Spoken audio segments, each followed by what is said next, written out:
One, start. Good day, my dear friends. I am Virendra Sanghavi, Managing Director of Aarvi Encon Limited, a technical manpower outsourcing agency which is employing more than 4,000 engineers, technicians. Today I am here to narrate my entrepreneur journey. Thanks to Dr. Pandit, who was my garden friend and who insisted that I should write my autobiography and narrate my entrepreneur journey to world at large, so that even few people become entrepreneur, they will give lot of employment, and that will be the best contribution I will be making to the society. My early days also were full of trouble. I started staying with my maternal uncle and maternal grandfather at Chopati in a small house with 15 people.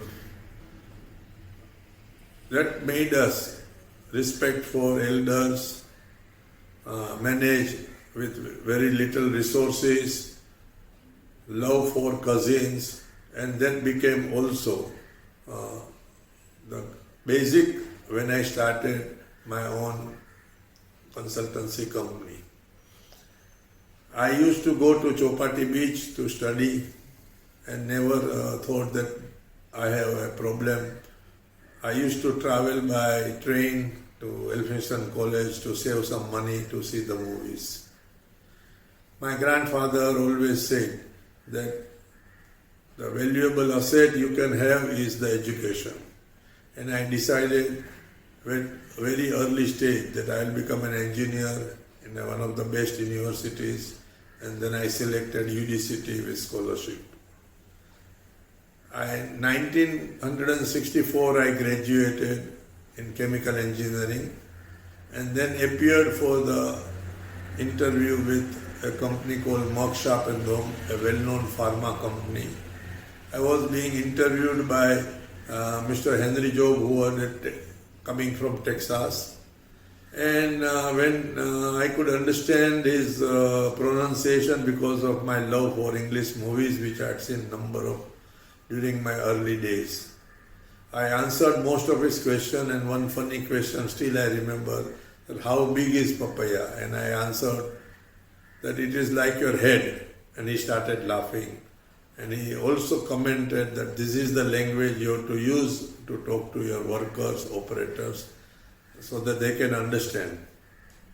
The 5 years in Merck Sharp Dome was not easy. My immediate boss was P.N. Devarajan, who was a very tough guy, and made me do each and everything under the sun.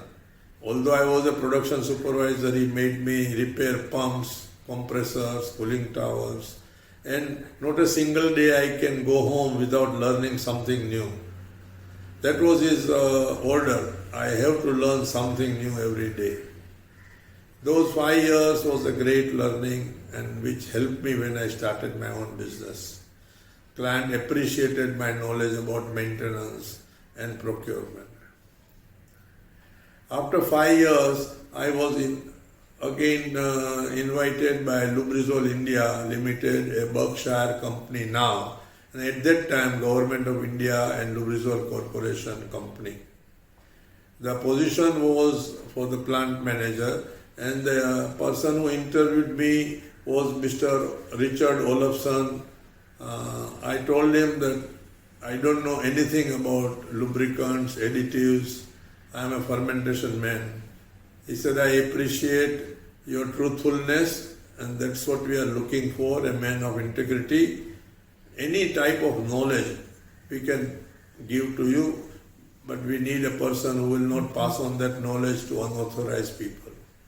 I was immediately sent to UK, USA, Canada to learn the technology of antioxidants, detergent dispersant, which are the main additives in lubricants.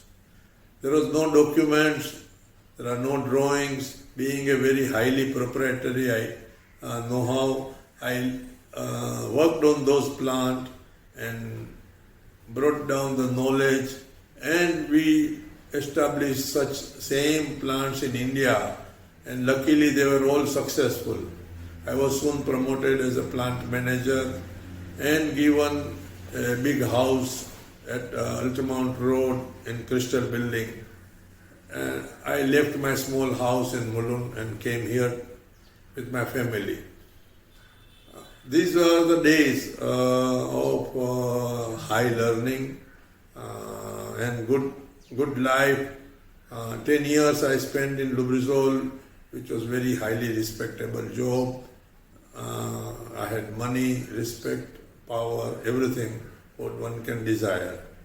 Suddenly my friend who had studied with me in chemical engineering came back from USA, and he says, hey, why don't I join him for the oil and chemicals business?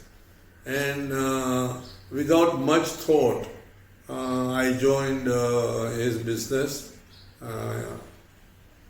The company, this was my first entrepreneur journey, and the company was named as International Oils and Chemicals. Things did not work out the way I wanted. I wanted in a big way, but that was not possible.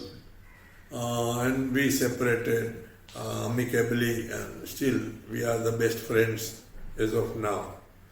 I was invited by my relative to put up a manufacturing unit in Thana Belapur Road, but due to his financial constraints, things did not materialize. And I was back to square one.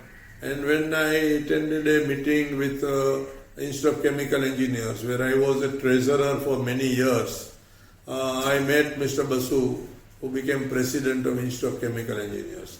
He was a director of Devi Power Gas, a large engineering consultancy company.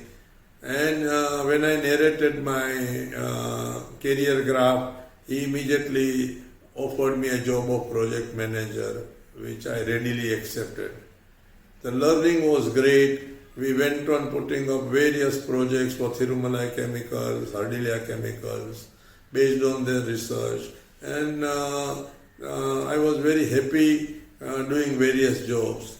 I still remember an incident when my suggestion was accepted by a client, Hardilia, and they were saving very large amount of money by implementing their suggestion. But I had to redesign entire plant, and that made Devi Power Gas has to spend lot of man hours to redesign. One of the meeting, Mr. Basu asked me whether I am getting a salary from Hardilia or from Power Gas, that I made so much expenses on man-hour.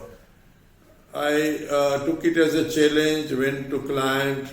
Client was very happy at that time and gave me an appreciation letter as well as additional fees. And then I gave back to Mr. Basu that this is the answer for your comment. He was also very happy. Things were very good during those days, but the salary and the position was not so large. I was suddenly called by a new company called Bhansali Polymers and offered a job of vice president projects with 5 times more salary than what I was earning. It was not difficult. It was difficult not to say no. So I accepted the offer.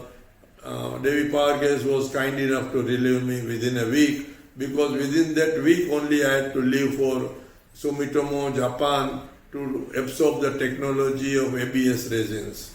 I visited Japan, and there was an incident of a terrorist on the plane from Philippines to Osaka, and when he was hiding in the toilet block, bomb went off, and the plane cargo hold was damaged very badly.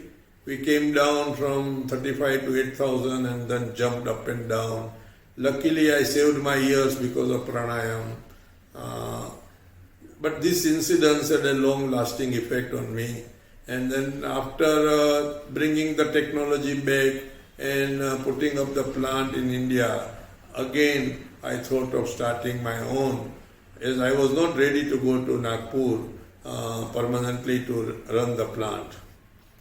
Mr. Bhansali was a nice gentleman. He compensated me very well, and also kept extremely good relations to place various orders on various contractors for the machineries whom I recommended, even though I had left his company. This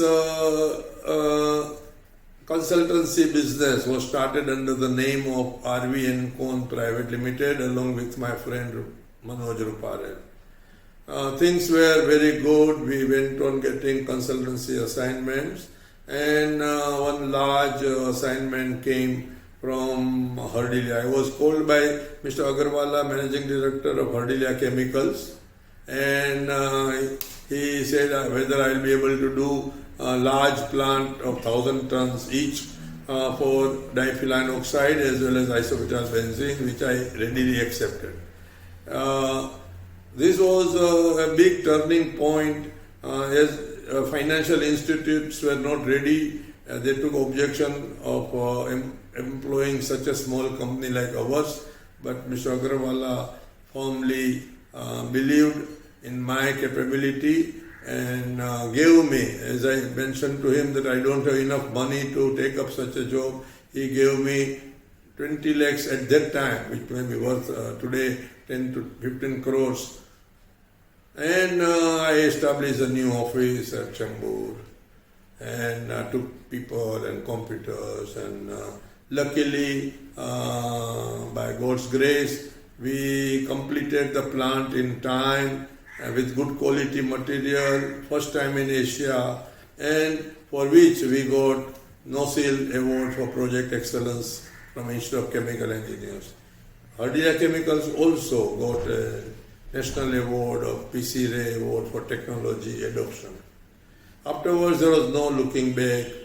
At that time, Reliance was putting up a Jamnagar refinery, and we were invited to supply manpower to their consultant and EPC contractor.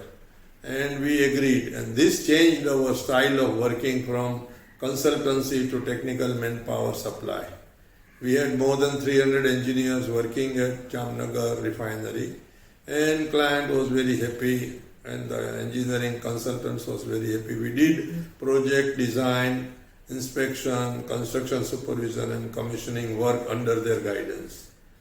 Because of this, we went on getting various jobs from other refineries like Indian Oil, HPCL, BPCL, Madras Refinery, and we had never looked back.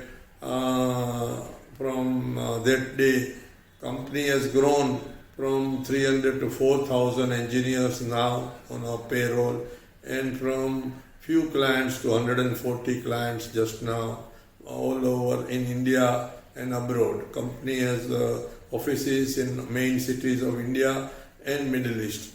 And company has been doing excellent work in the field of oil and gas.